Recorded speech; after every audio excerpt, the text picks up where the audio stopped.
I visited there in 1988 and went to my father's birthplace. And this is my father's youngest brother, Lawrence,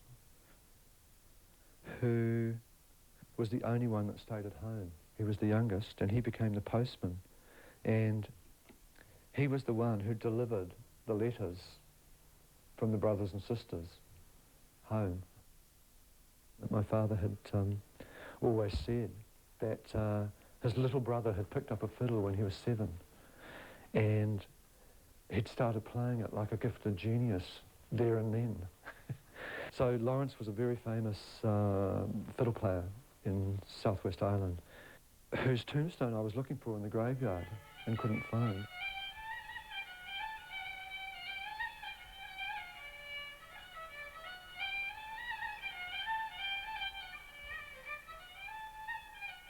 The publican at the bar opposite the graveyard, when I mentioned who I was and why I was at this particular village, said that Lawrence was still alive, and that if I liked, he would take me up there at that very afternoon. So we did. We met Lawrence, my father's youngest brother, who I thought was long gone.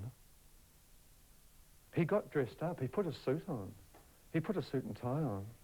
And he came down to the little bar, this bar here, which we didn't know was a bar.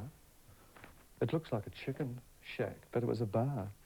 And this man here was the publican, and he had been a primary school mate of Lawrence's. And he was also a musician. So before long, they were playing big time. It was party time.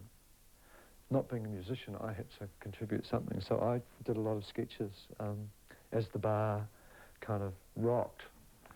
And on some sheet music I'd found under the bar counter.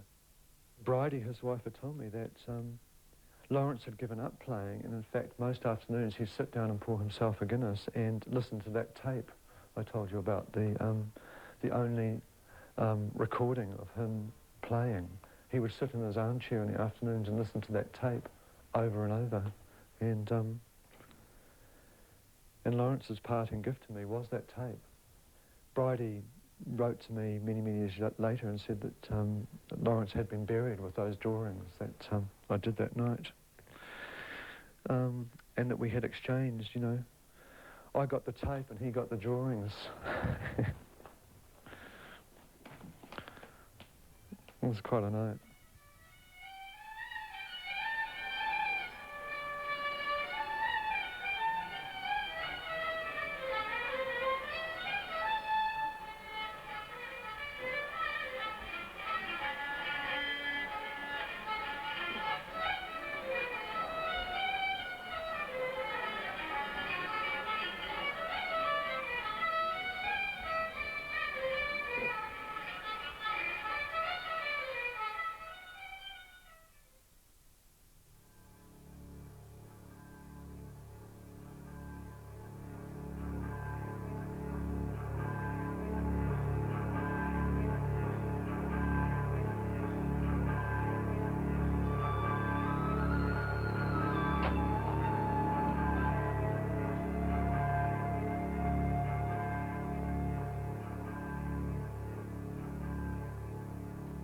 This was one of the first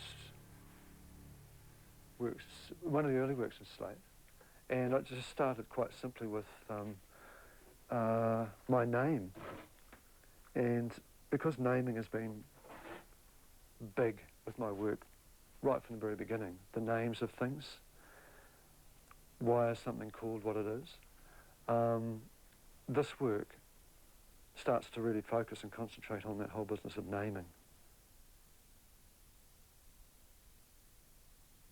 Ua, U-A, is actually the Gaelic of O in the centre of my name, O'Connor, and O is like of the family from, you know, Dennis from the family of O'Connor.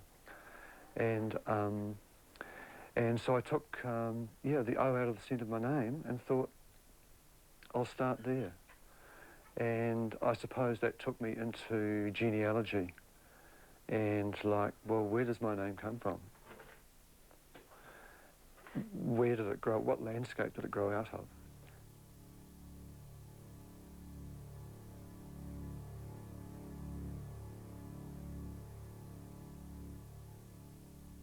These things are rudders.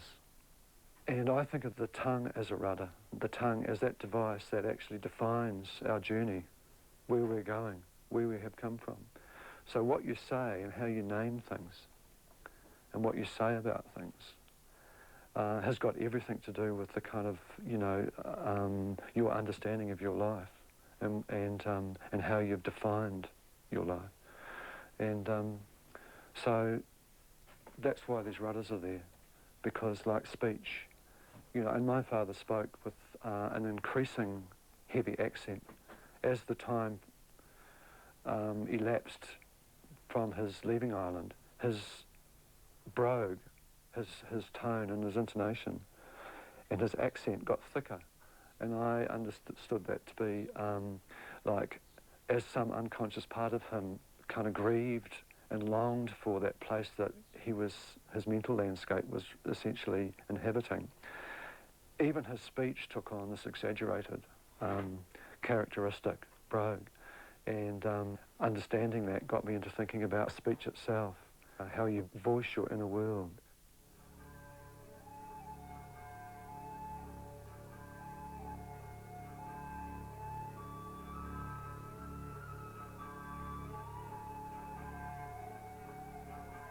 And this is the child on the father's back, pointing the way. Even though we expect guidance from our elders and parents, I think quite often there is a paradox that children can actually guide the adult. And so this work is to do with the child pointing which direction to go for the adult. And for me, the H's are all those things that never get said, the tightly kept secrets, you know, the unspoken things, the things that people don't know how to talk about, passions and emotions sometimes, and conflicts. And I'm interested in actually finding ways of talking about all that stuff. And in the Irish, on the Irish tongue, H's can't be expressed. They can't, the sibilant, they can't get it out. And to me that, I wanted to kind of like use that concept that H's can't be pronounced to somehow symbolise talking about all those things that don't get talked about. Around this table, the table of my art, there's talking to be done, and there's no holding back. And if you can't pronounce something, you know, that doesn't matter. You know, get it out.